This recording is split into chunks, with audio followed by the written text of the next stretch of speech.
welcome everyone. I think a lot of people that have registered will probably be watching this via recording. So just to confirm, we will be recording these sessions and we will send a link so that you can watch them all as a series through the website.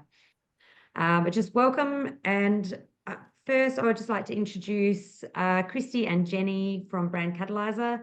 So Brand Catalyzer are real experts in the social media marketing world in China, and we've been working with them with a couple of projects. They helped us with an event in Shanghai, a buyers event, which was very successful. And they've also helped us with the Key Opinion Leader Roadshow, which is going on as we speak, and which Christy is still on tour with the group. So we're really excited to be working with Brand Catalyzer. Regarding the market in China, we've really taken a sort of sit back and wait approach and let wine flow into China and assess the market and where Wine Victoria can help. And we are looking at kicking off a market entry program, which details will be coming out soon and go up on our website. But one thing that was quite evident was that the social media and e-commerce landscape has changed significantly since before Australian wines halted their export into China. So what the purpose of these 10 seminars is really just to give us an overview on that complex landscape and what the landscape looks like today. So to give us some more information over the next 10 weeks, I'll hand over to Christy and Jenny. I will actually flag that next week we've noticed is a public holiday. So we're actually going to skip a week and then we'll recommence the following week, and all 10 sessions will be recorded. So for those expecting to dial in, we'll send out a new meeting request shortly so that is not in your calendar for next Friday. Over to you, Christy. Amazing. Thank you so much, Kate, and also Dan, of course, there. Thanks, Wine Victoria, who has been amazingly supporting the industry from Victoria, and it's an honor for us to be part of those program. And today, I think is the first session that we're going to kick up the 10 weeks of workshop. So the whole purpose is really to bring in the latest market insight and the trend towards the consumers in the wine industry, as well as the players in this category in China. So hopefully those sharings and insight can support your decision along this way for China market entry. So the first one, I just want to quickly introduce myself there. So I'm Christy, the head of the client solutions at the Brand Catalyzer. We've been in the market for, I think, 8 years now. So my background has always come into the business strategy and also new market entry. So it's amazingly that I got a chance to work with the winery industry, which has been amazingly. So I'm still part of the field trip at the moment, and everyone that I met from the wineries, I was like, I'm very jealous of your job there, who get a chance to work in this beautiful environment every day and got to touch the nature. And there was it's a very I think this is why I drove a lot of people to be the winemaker, to work in the industry. It's a very amazing experience. And so my role is really to work with the business to develop the strategies and also take the right approach for the market entry, because we don't believe the one fits all strategy. So every winery is, even from this whole trip that I experienced there, the uniqueness of each wineries have the best uniqueness to offer in the market as well. So it's really good that we got this opportunity to sharing what we have found, and also hopefully can bring in some insight to you. And also I'll get Jenny to introduce herself as well, who will be joining me throughout those 10 weeks to providing the workshops with everyone. Thank you, Christy. Well, firstly, hi, everyone. A bit about myself. I'm Jenny, an account manager at Brand Catalyzer.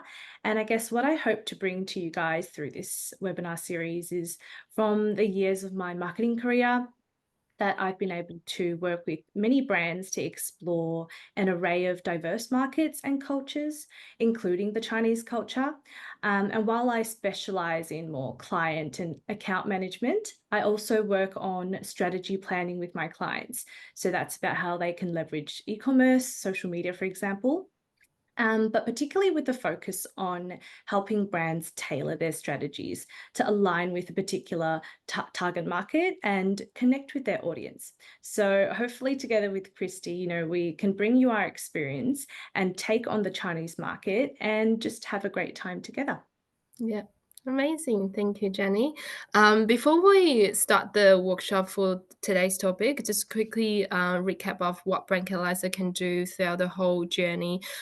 So we have a team across Asia market and also Australia, that this is the strength of our team, that who can work closely with you from the winery side, as well as linking and also managing closely with the stakeholders in China, from distribution to the vendor and to any in-market support that where you need. Next slide, please. Yeah, and those are the market that we have been covering, but today we're really much focused on the China, and it is the huge opportunity for Australian wine, which I will touch base at a later time from all the insights and the findings that we have collected so far. And the two solutions that we generally provide for the wineries, and also hoping those can support your journey, is from the two-part, the distribution consulting side. So we're not distributor, just to clear that out, but we work with a lot of distributor and the buyers, resellers in China for the in the wine industry. So we would potentially helping you to linking up with the right buyers and distributor in China, that to help your brand to grow further in this whole industry, as well as support in the pricing strategy and also online, offline sales channel mapping strategy, which are very important. And this is another reason why we think we want to run this workshop, because the e-commerce now has been a big driver for overall consumption. And for winery, it is I would say the most difficult channels, difficult categories for the business to adapt into the e-commerce. It's not because you don't want, it's because there are so many different elements that you need to consider to not mess up the market, because it's a very unique industry where traditionally relying on the offline channels. And on the other side is working with the branding, crafting the stories, narratives, that to bringing each wineries individually to become a bigger and more recognized brand in the market, which I think is also very important to work very closely with Wine Victoria, just to promote this as a region. Even though in Victoria we have so many different amazing wine regions that I have just been through most of them, but I think to get consumers be aware of the Australian wine as the first step, and the Victoria wine second layer, and once they know more and more about the Victorian wine, I think the regions can actually offer very different wine to the consumers, which are very unique to Victoria wineries. So yeah, we are working on those two parts with the brands. So today, the first workshop actually have a lot to cover. We're going to take you through of the answers or the insight coming from the Chinese wine drinkers' behavior updates and the trends. I'm sure you have been keeping up with the latest insight, excuse me, from the market or from different medias, etc. But today we're going to bring you as overall the latest what has changed since COVID, and also since the relief of the tariff, which even which just started from March this year, but a lot of the activities has been happening in China from Australian wine, so which is amazing. And then we're going to talk about the how Victorian wineries can adapt into the market dynamic, very specifically towards the Victoria wineries. And last but not the least, that we have a quick top-level outlook of the current competition and to talk about what sort of the advantage of the Australian or Victorian wine got to offer in this market. But before I pass on to Jenny, I'll just quickly want to share the current insight from this amazing 5 days familial trip, just from different discussion and the conversation from the wine educator and expert from China through the whole experience, even though we haven't finished yet. But some top level insights are they feel like Victorian wines overall has an amazing advantage of diversity, which Dan has mentioned so many times. Because when people think about wine, they probably not be able to associate one particular group like a Shiraz or Pinot, but for Victorian wine, we've got all diverse and large range of wine that can offer to the market, which is the uniqueness of a Victorian winery. So this is a really good advantage what they believe can promote the region as a whole. It's not only just offering one, but we have all different type of the wine that can fit into different consumer profile, and everyone have a different taste. So the second one is they found as in Australia the fine wine and the luxury wine, the price is actually undervalued. So they were surprised so many times that after they tasted those fine wines from the wineries and very premium wine, this is actually really cheap of the pricing they're marketing in Australia or in China. So they are very impressed of how humble the Victorian wineries are, which is also make the Victorian wine very competitive in the market from the pricing perspective. And then another one is I think they've overall have found the Victoria wineries. Everyone is very focusing on the natural way of making the wine. It's absolutely the premium process of creating and crafting those beautiful wines, which make them feel like the Australian wine is actually on the very top level of the whole industry, because there are so many as what they said as crap wines from Chile, from America. Consumers just don't know they are actually using industrial way to making those wine rather than like the wineries in Victoria, at least from the whole experience, that every winemaker are artists.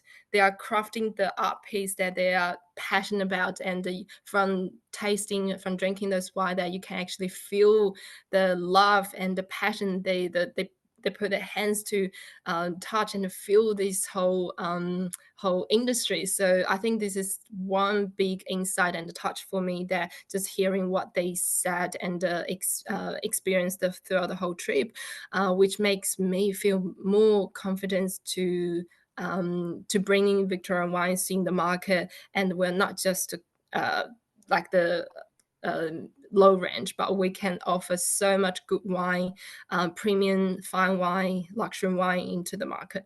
So yeah, we will have a lot more like summary of this whole trip after we complete it. I'm sure Kane from Wine Victoria are going to share that with everyone. But yeah, so this is like a quick teaser from the 5 days trip so far, and then I'll pass that to Jenny to take everyone through of the first workshops, very meaty part. Thank you, Christy. As Christy has mentioned, today I'll be doing an introduction to the series, and apart from, an update on the Chinese market, I more importantly like to explore the changes in the Chinese wine consumer itself, and give some ideas on how Victorian wines could really adapt to this market dynamic. But before I do start with the market overview, I do want to ask, those joining us here today, like what your current perceptions of this China market are. You're welcome to type it in the chat box or even unmute any time. But I guess it's throughout the content today, I'd like to know how your perceptions of the market are and how it might change throughout. But yeah, feel free to pop that in the chat box anytime. But I like to ask this question initially because it's always interesting to see and hear what brands are thinking and then how that reflects against what's happening in the China market and on the ground as well. So hopefully what I share today will give you something new or even give you some assurance on the opportunities present in this market. So without further ado, let's begin this part. And it may not be a surprise that China leads in the wine consumption across the Asia Pacific region, accounting for over 50% of the consumption share. And that's far greater than countries like Japan and South Korea. This dynamic will seemingly remain really for the years to come as wine consumption expects to recover and grow along with the recovery of disposable incomes and consumer confidence within the market. And in terms of why China has been able to sustain such high consumption, key reasons have been around, the premiumization of wine in the country. And, for Chinese, we're big on traditions of gathering, having meals together on any occasion, really. So the premiumization had historically positioned wine very well to become a staple for, the banquet settings, business dinners, and family gathering type of consumption. And when we look at countries like Japan or South Korea, the alcohol scene is very different in similar consumption scenarios where they have and also may turn to their own alcohol alternatives in such situations. When compared globally, China ranks 9th in the nation's wine consumption by volume and is the only Asian country in the top 10. And though many of us may have seen that the China wine market, even pre-pandemic, had already experienced a drop in consumption, but experienced it more significantly during that pandemic period. And that's without doubt, due to the extensive lockdowns, prolonged restrictions on social gatherings and celebrations that had driven wine out of the picture as it was losing this key consumption scenario. So we see while, fluctuation on consumption does happen year to year, country to country, China's consumption seemed to really struggle to recover post-pandemic. But is in times like this, even till now, till today, we see this as a strong call out to wine brands collectively, to make us realize the need to adapt, the need to change how wine is being portrayed in this market, and that the status quo isn't likely going to turn things around, especially facing consumer, the changing consumer behaviors. And looking back at, the journey from 2018 till now, you probably don't need me to remind you on how things haven't been easy for Victorian wines, such as pre-2019, actually, when Australia as a nation, we were the second largest wine importer to China, then how that changed to pandemic outbreak, where full lockdowns impacted the overall wine consumption, then post-pandemic, coming out of lockdown, the wine tariffs were imposed, which really affected our trading, to last year when the news broke on China's reevaluation of the tariff, which officially in place this March, reopening the China market for Australian wine re-entry. But it was also the same time of this hint of policy change that we did see first signs of recovery for the China wine market.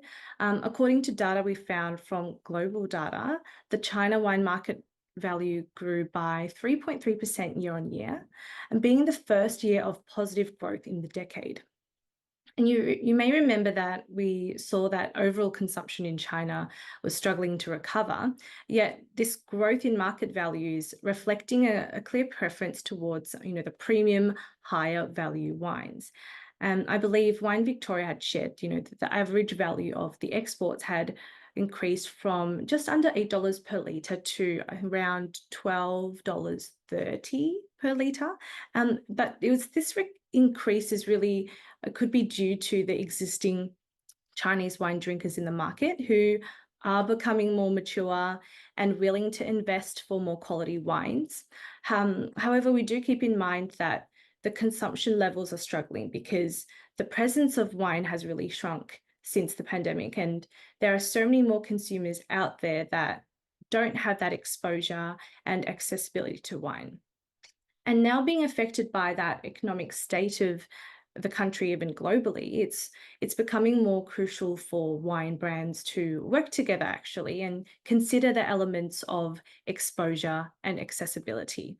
And which is why there is both, optimism from these figures, but also implying that more work can be done to strengthen the wine segment as a whole. And so when the change in policy came in place, with the removals of duties March this year, we did see a positive impact it had on the export of Australian wines. Below is just some key import growth statistics. And if we recall, the wine exports to China for last financial year increased to $400 million in value and 33 million litres in volume. I'm sure we all wonder, whether these imports are translating to retail sales, but that's something that we hopefully can have a better understanding of as we analyse the export and sales reports that come out over time. So what we know is this positive drive in the increased wine exports to China, it does bring optimism to the industry. So it just will take time to see how the Chinese consumers respond. And now we've just caught up to date with a general overview of the market. Let's explore the current Chinese consumer profile and how their preferences have evolved since we were last there. And starting with the type of wine preferred by the Chinese consumer, what probably remains quite familiar to us all is the dominance of the red wines, and that is greatly associated with the perceptions of red wine in the category, being its cultural significance, symbol of sophistication, and its perceived health benefits. These existing associations have become a big part of the marketing of red wine, particularly the health and wellness part, where it has been a rising trend for an increasingly health-conscious consumer post-pandemic. What brands may have started noticing is that growing preference beyond the big reds to the rosés and the whites, including the dry and sweet varieties. And this shift does align with the increasingly female-oriented wine consumer who favour the sweeter and lower alcohol wine varieties. And what that has looked like in the market is the instances of where whites and rosé wines surpass that of reds in terms of the increased e-commerce sales volumes and greater search frequency across platforms as well. We also see key selling messages that are expanding beyond just price point to also appealing to the sweeter taste buds, with increased usage of keywords that relate more on the type of wine and the taste of wine being offered. Brands also saw, the shift at the Vin Expo a few months back, really realizing the need that they had to bring more white wine for sampling to meet this shift in taste, which I think a lot of brands went in finding that quite unexpected as well. And for anyone who is already in the market, in the China market, I'd be interested to know if this has been the case for you as well, like if you've experienced the same shift or if things have been different for you. Feel free to share your experience on how things are for you in the chat box whenever you like as well.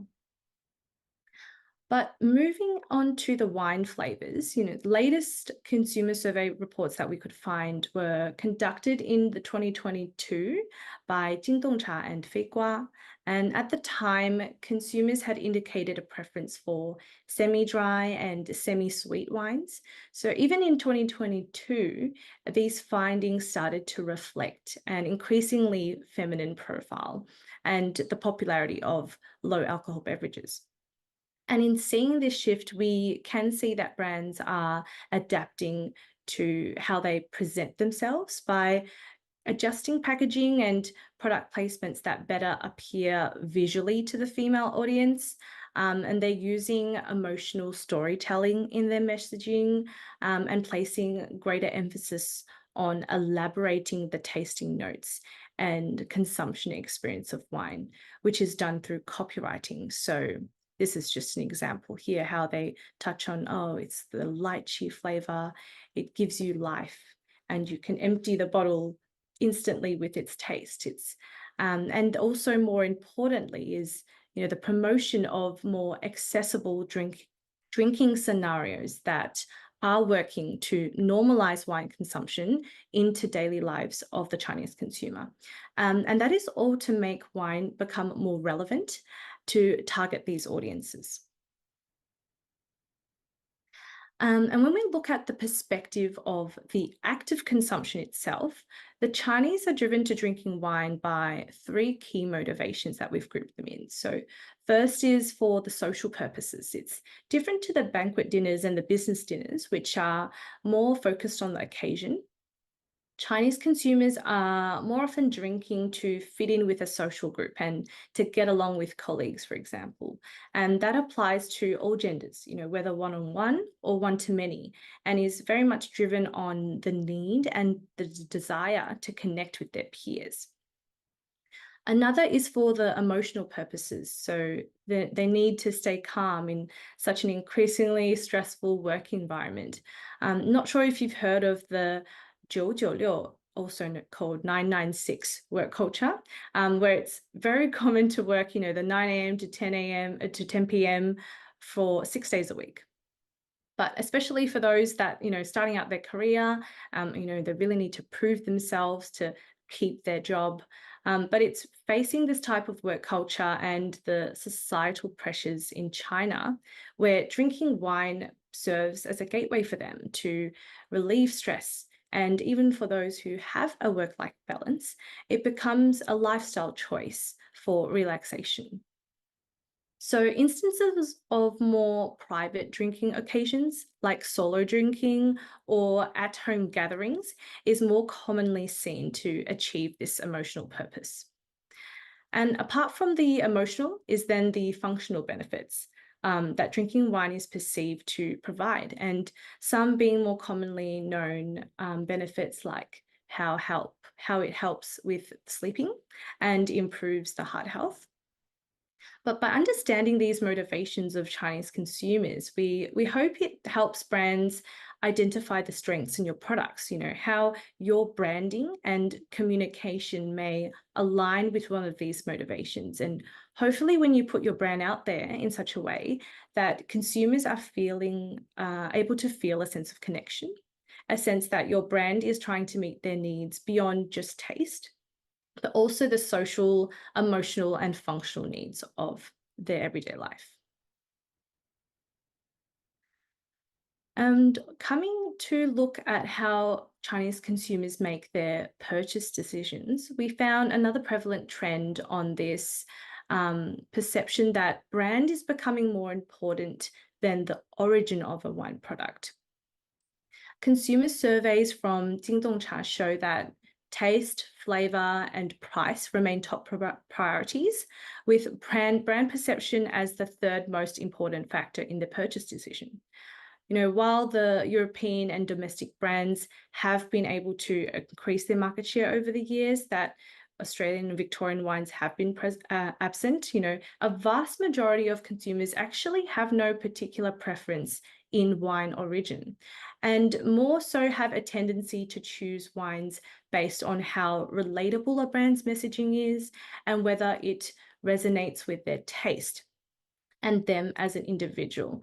And that's not to say that the origin and your region of a product shouldn't be a part of your messaging or your marketing strategy, but it's about how you can kind of pack that up in a way that makes it more as a brand itself, rather than pushing as a whole origin in your messaging.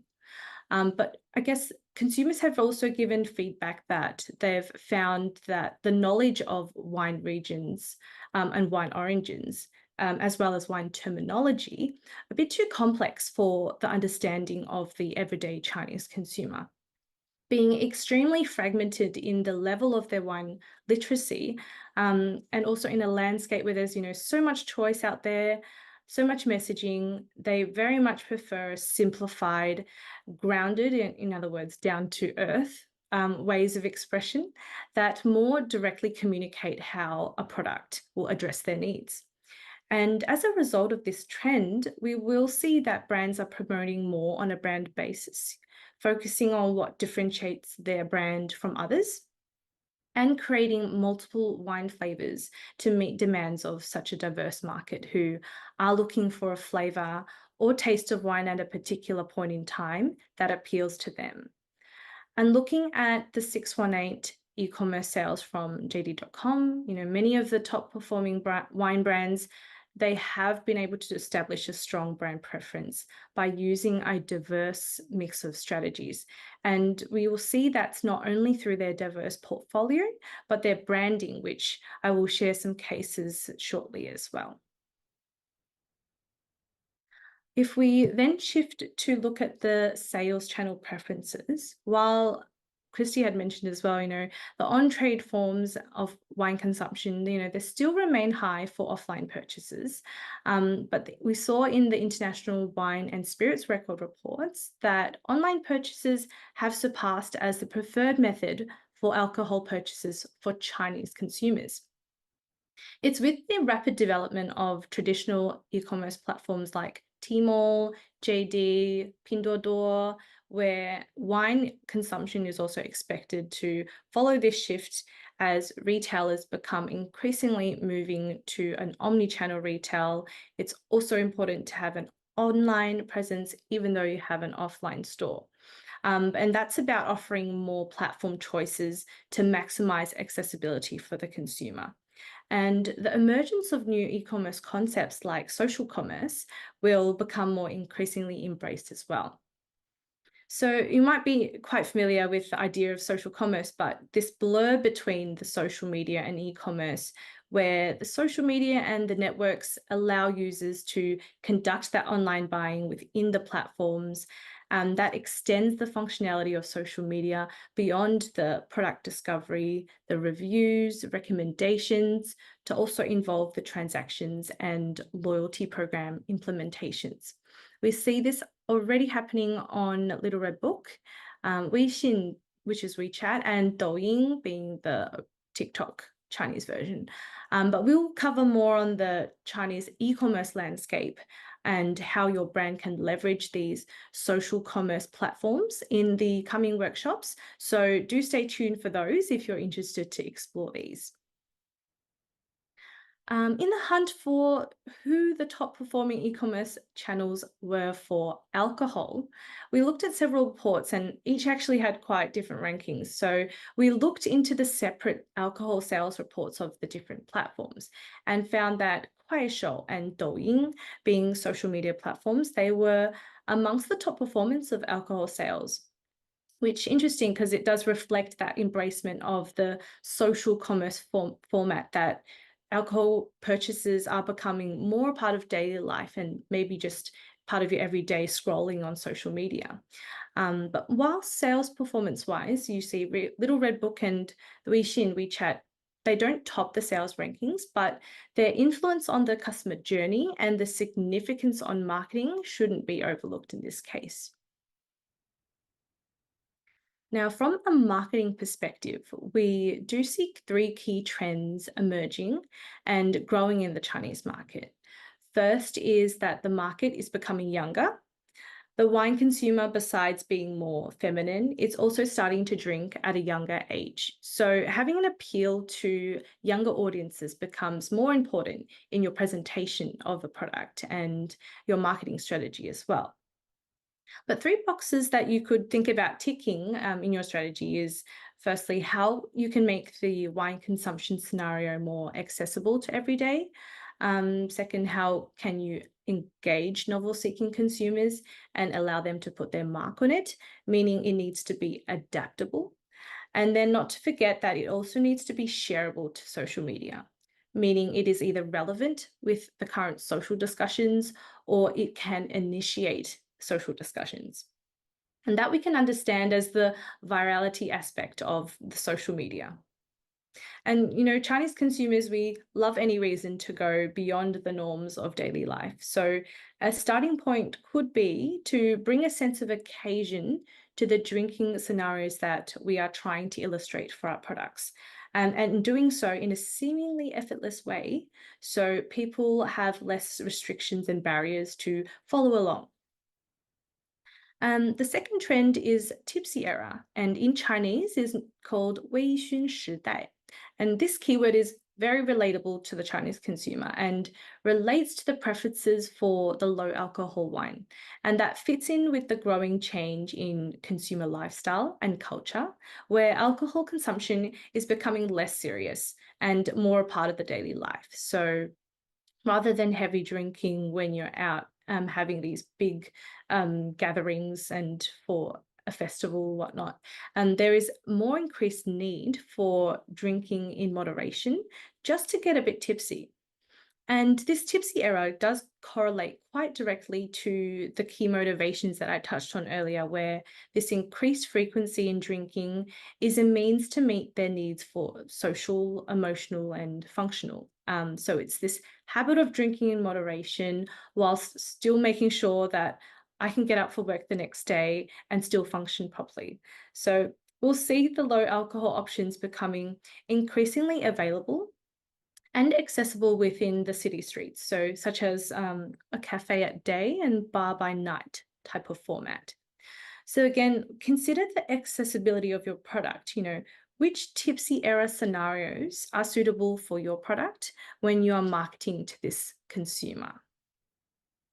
And then third, of course, is this trend of health and wellness, which reiterates how an increasingly health conscious consumer is choosing wines with low alcohol, maybe lower alcohol content to support their lifestyle by drinking in moderation.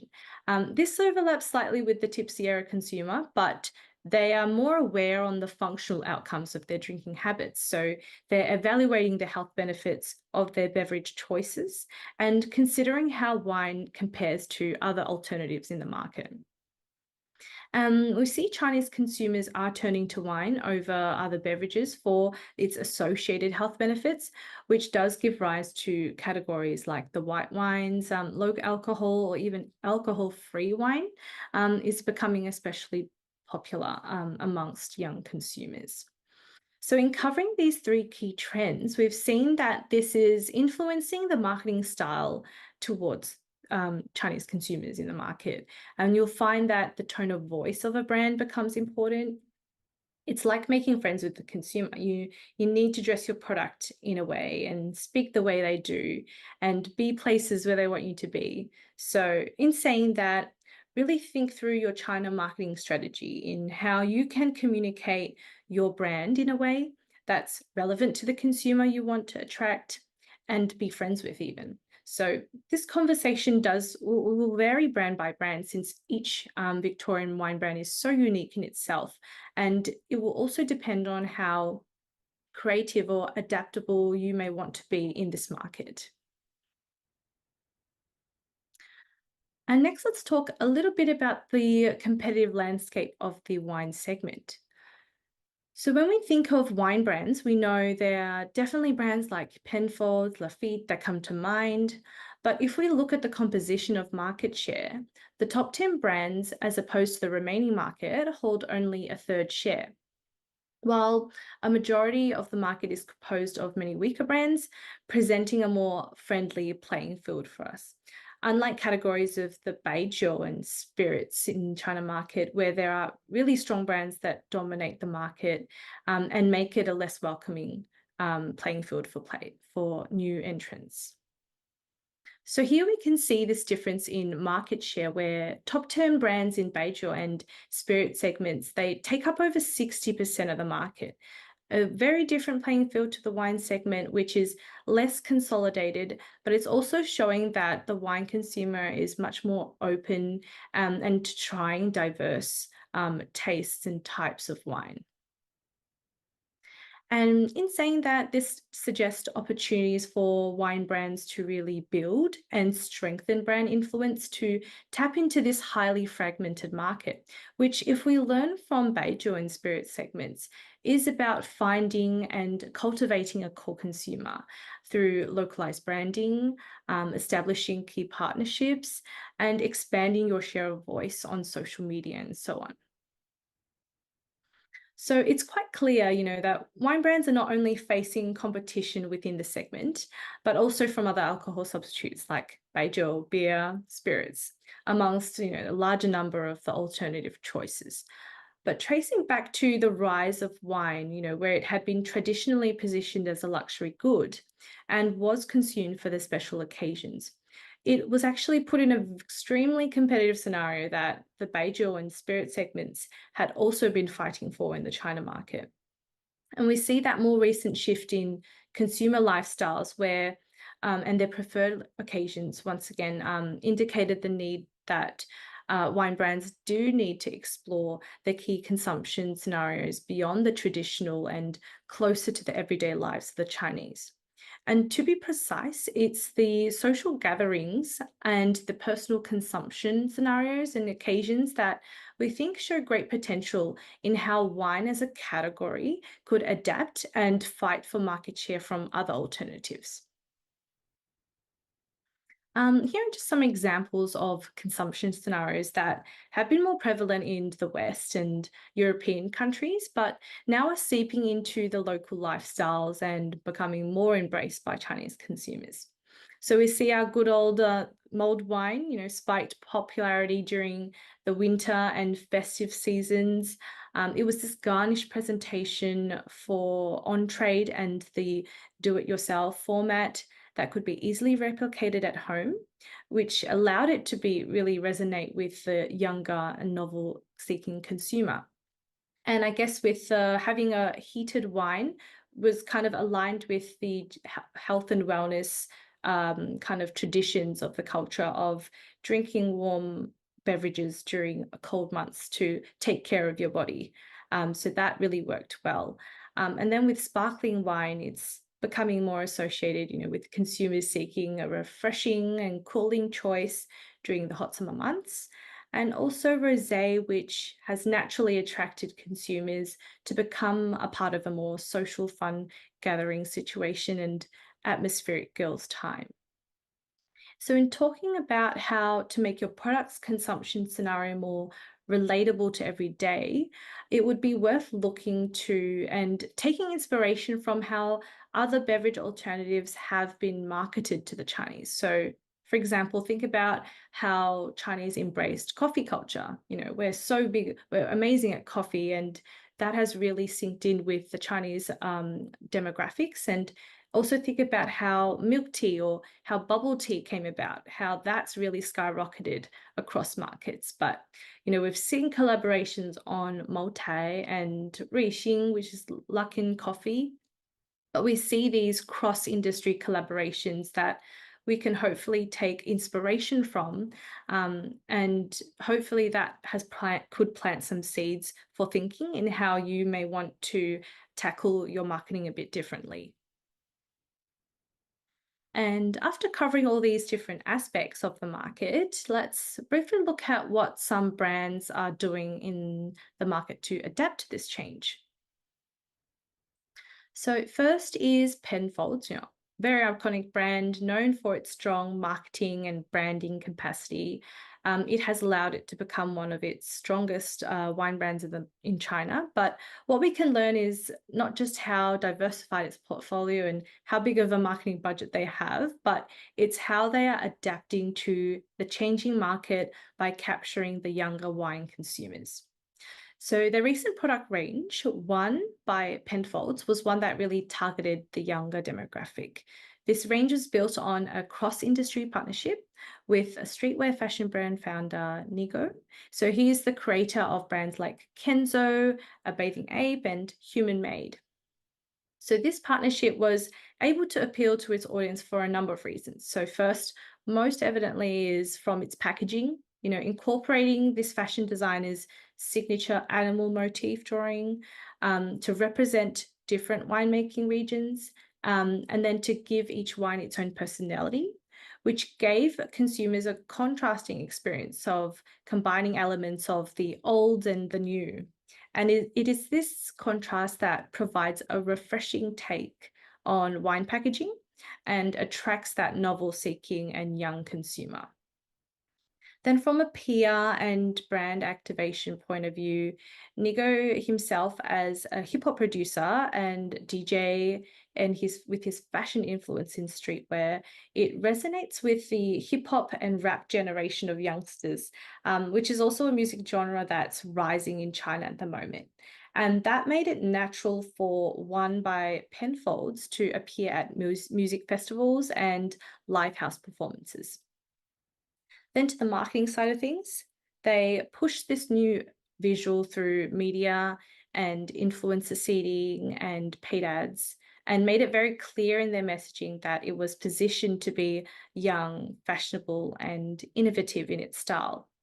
So for your brand, you might think how you want to localize the packaging of your product. If not a new product, does your current packaging fit in with the aesthetic taste of the Chinese consumer or the audience you want to reach?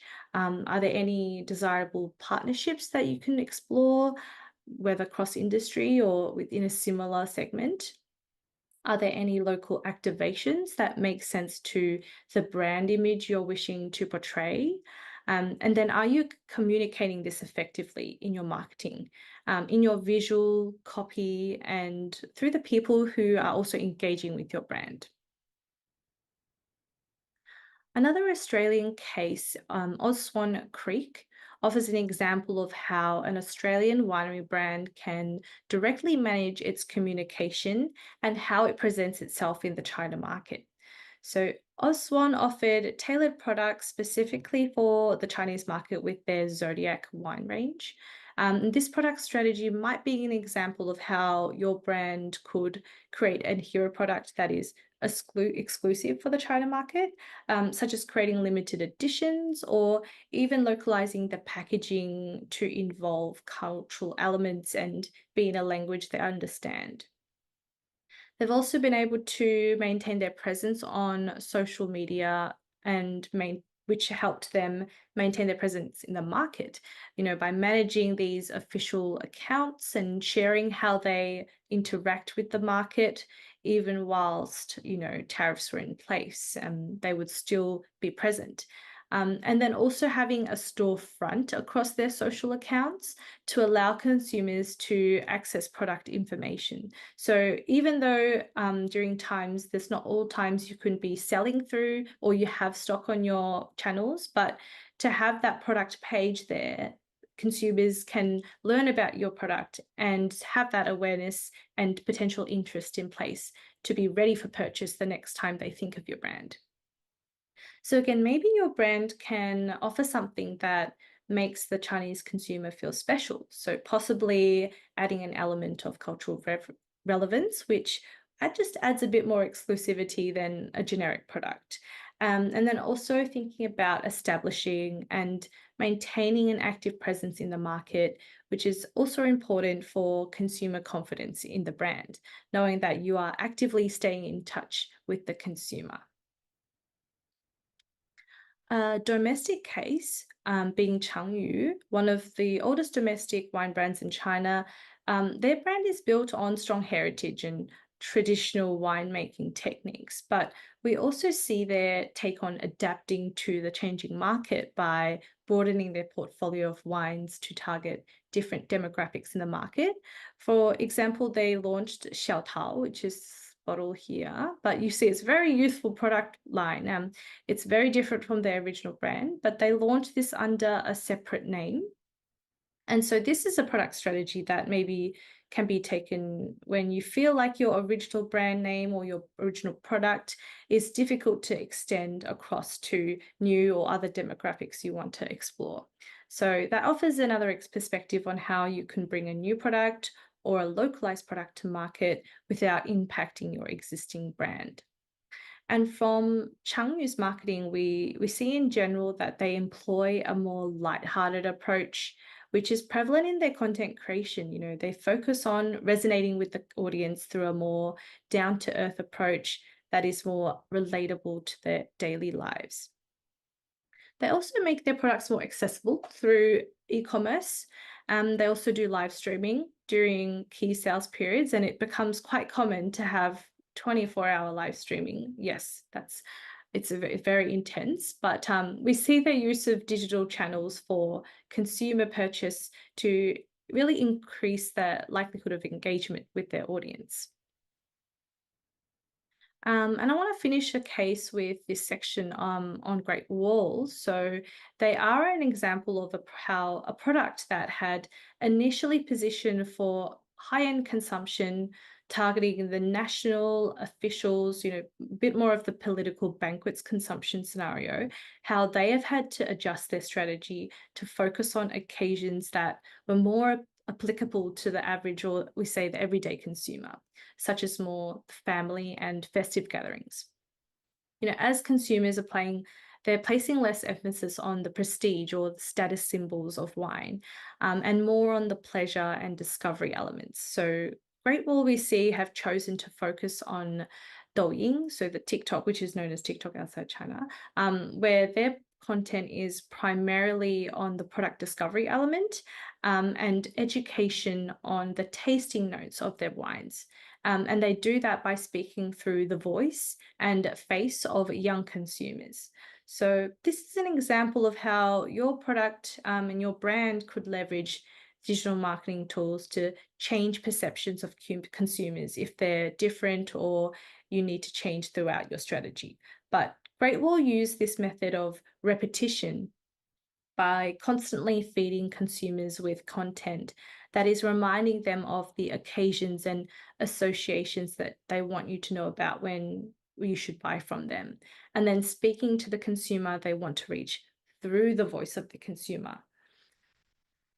So the takeaway from these cases is that, you know, each brand is finding their unique ways to adapt to this evolving market. So as we all know, there is no one fits all solution. So your brand will need to think about and leverage your strengths and identify how you can tailor your product and localize your communication to connect with the Chinese consumers. And ways we can do that can definitely start with knowing the advantages for Australian Victorian wines that we can dive deep into. You know, apart from the change in policy that has given us positivity, a big part of our Victorian wines is the strong product offerings that we have. You know, it's of high quality, and having that greatest diversity of regional and site climates, you know, allows us to offer a diverse range of wine production. There's very strong competency for Victoria to offer wines suit any occasion, and also at different price points, which allows us to provide a variety of cost-effective wines that the Chinese consumer seeks for. The other is the taste factor.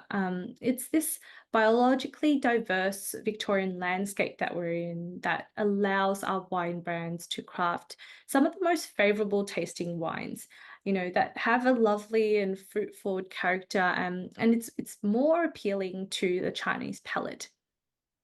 And there is also obviously a great amount of support from local governments and extensive support programs like Wine Victoria have, and the Victorian Wine Export Program that has a lot to offer with their resources and initiatives to prepare and support your China market entry or re-entry objectives. So like we said earlier, the Key Opinion Leader Roadshow that happened this week, you know, it's amazing opportunities to let Victorian wine brands be seen.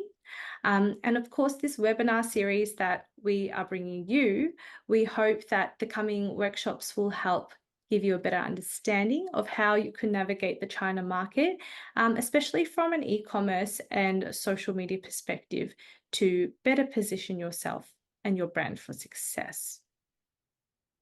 But just to wrap up, I just want to quickly summarize our key takeaways. You know, the reopening of the Chinese market does offer strong growth prospects and market entry opportunities for foreign brands and Aussie brands. The current market conditions are very much in favour of Australian and Victorian wine re-entry. consumer preferences, they are shifting towards younger, more health conscious and novel seeking demographics. And despite competition, Victorian wines, I think we definitely have the quality and taste of product offering that is very well positioned to stand out and appeal to the market. So that just about concludes all that we have to share today. If there's anything that you're interested in that we may have missed or you'd like us to share more on, please feel free to leave a message or let me know. And don't hesitate to reach out to Scott or Kate or the Brand Catalyzer teams, because if we haven't covered it today, we'll be sure to give you more information in our upcoming workshops. And just a friendly reminder again that there won't be a workshop next Friday due to the AFL Grand Final public holiday, but we will be continuing the workshops the week after, which is the Friday, 4th of October. So thank you for listening. Thank you. Lovely. Thank you very much, Jenny. I think that was a fantastic overview and introduction to what is going to be a fascinating 9 weeks to come of diving further into the e-commerce and social media landscape. And I just think it's great to see a recovery into China, that 3% growth. It's going in the right direction. And I think that brand over origin is a really strong takeaway as well, and shows the importance of building your brand and understanding your story and sharing your story, and also the importance of social media and how that landscape leads into sales, which we'll get into further. So I think we'll wrap up on that note, and these will be recorded. The aim is to pull together a suite of 10 webinar educational series, and these will all be hosted on the Wine Victoria website, but I encourage you to dial in every week and see it live, so we're getting the most up-to-date information and hopefully you can use it. We will be looking at ways that Wine Victoria can help you as well. And as I said earlier, there is a market entry program which is going to kick off. That is expansion as well, just to note. So if you are in China and you want to look to expand your footprint, there's an opportunity for those wineries too. So keep an eye on the Wine Victoria website for all those updates. But thanks again to Jenny and to Christy, who had to duck off, and we'll see you all again next week. Thanks for joining, everyone. Thank you.